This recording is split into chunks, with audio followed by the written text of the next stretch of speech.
अस्सलाम वालेकुम students, class 4 subject अदब यूनिट नंबर 6 पिकनिक पार्ट 1 आपकी बुक का है पेज नंबर 23। इसकी रीडिंग करनी है। फूफी जान को एक कहानी सुनाई है अपने बचपन की। आमिर ने कहा, मसलन जब आप छोटी थीं तो छुट्टी के दिन क्या करती थीं? खैर, और जो कुछ भी करते होंगे, हम यूँ घंटों बैठ कर DVD नहीं देखा करते थे।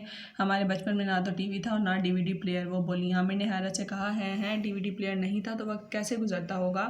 और बहुत कुछ करने को था। सब लड़कियों को बिठाकर सिलाई करवाई जाती थी। फिर हम किताबें बहुत पढ़ा करते थे, पड़ोस के बच्चों के साथ खेला करते थे, अक्सर पिकनिक पर भी जाते थे। अच्छा, तो किसी पिकनिक के बारे में बताइए।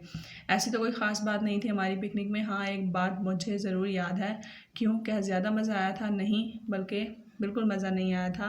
तो बताइए ना, आमिर ज़िद करते हुए बोला। हम किसी के आम के बाग में पिकनिक मनाने गए हुए थे। 2-3 घराने साथ थे। मैं 5 बरस की थी। कुछ बच्चे मुझसे बड़े थे, लेकिन एक लड़की मेरी हम उम्र थी। वो पारसी थी और उसका नाम कैटी था। उसने नारंगी रंग का सफ़ेद बुंकियों वाला हल्का फुल्का फ़्रॉक पहन रखा था, जब कि अम्मी ने मुझे ऊंचे गले का लंबी आस्तीनों वाला फ़्रॉक पहनाया था। उन्होंने मेरे पैरों में जूते मोज़े भी चढ़ा दिए थे और मेरे बालों को कसकर 2 चोटियों में गूंथ दिया था। कैटी सब लोगों से वाकिफ़ थी और सबको अंकल अंकल कहकर पुकार रही थी। मैं किसी को नहीं जानती थी और चूँकि अम्मी ने 2 बड़े लड़कों को अपना कुत्ता कार से निकालते हुए देख लिया था, तो वो मेरा हाथ थामे खड़ी थी। उन्हें ये अंदेशा हर वक्त रहता था कि मुझे ज़रूर ज़ुकाम हो जाएगा या कोई हादसा पेश आएगा। एक अंकल ने कैटी को दोनों हाथों से पकड़कर गोल गोल घुमाना शुरू किया। कैटी की टांगें ज़मीन से उठी हुई थी और फ्रॉक छतरी की तरह खुल गया था। लगता था कि वो हवा में उड़ रही है। उसे देखकर मेरा दिल मचल गया। मैंने अम्मी से कहा, अम्मी अम्मी, इन अंकल से कहें कि मुझे भी गोल गोल घुमाएं। जब अम्मी की नज़र कैटी पर पड़ी तो उनका रंग जर्द हो गया। नहीं नहीं, हरगिज़ नहीं, उसके हाथ निकल आएंगे। डॉक्टर के पास जाकर दोबारा अंदर डालने पड़ेंगे। मैं कैटी को और गौर से देखने लगी। किसी की बाहें धड़ से अलग होते हुए मैंने आज तक नहीं देखी थी, लेकिन ऐसा कुछ नहीं हो रहा था। कैटी खुशी से चीख रही थी और हंस भी रही थी। देखा, अम्मी ने कहा, वो चीख रही है, उसे दर्द हो रहा है। बिल्कुल नहीं, मैंने चिढ़कर कहा, उसे मज़ा आ रहा है। ये कहकर मैंने झटके से अपना हाथ अम्मी के हाथ से छुड़ाया और ज़रा दूर पड़े हुए झूलों की तरफ बढ़ी।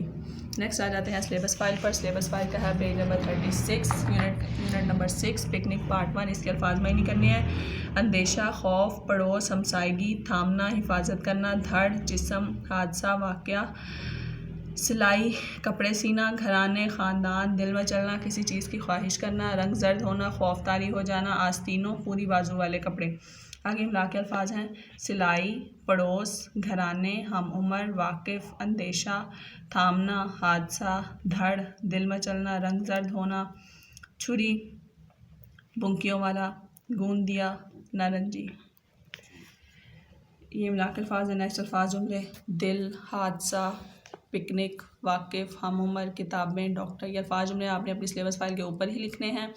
ये अल्फाज मायनी और इमला के अल्फाज मायनी भी आपने अपनी अदब की कॉपी पे होमवर्क में लिखने हैं। इमला के अल्फाज को जस्ट रीड आउट कर लीजिएगा। नेक्स्ट आ जाए पेज नंबर 37 पर।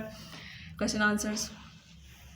कहानी सुनाने के लिए किसने कहा? आमिर ने फूफी जान को कहानी सुनाने के लिए कहा। पुराने ज़माने में लड़कियां क्या करती थीं? पुराने ज़माने में लड़कियां सिलाई करती थीं, किताबें पढ़ती थीं और पड़ोस के बच्चों के साथ खेलने और पिकनिक पर जाती थीं। कैटी ने क्या पहन रखा था? कैटी ने नारंगी रंग का सफ़ेद बुंकियों वाला हल्का फुल्का फ्रॉक पहन रखा था। ये 3 क्वेश्चंस और ये 3 क्वेश्चन आपने अपनी अदब की कॉपी पे होमवर्क में लिखने हैं। साथ में यूनिट 6 पार्ट 1 के अल्फाज मायने भी अदब की कॉपी पे होमवर्क में लिखने हैं। इमला के अल्फाज को जस्ट रीड आउट कर लीजिएगा। अल्फाज जुमले सिलेबस फाइल के ऊपर ही लिखने हैं और इस यूनिट की रीडिंग भी अच्छे से कर लीजिएगा। Thank you.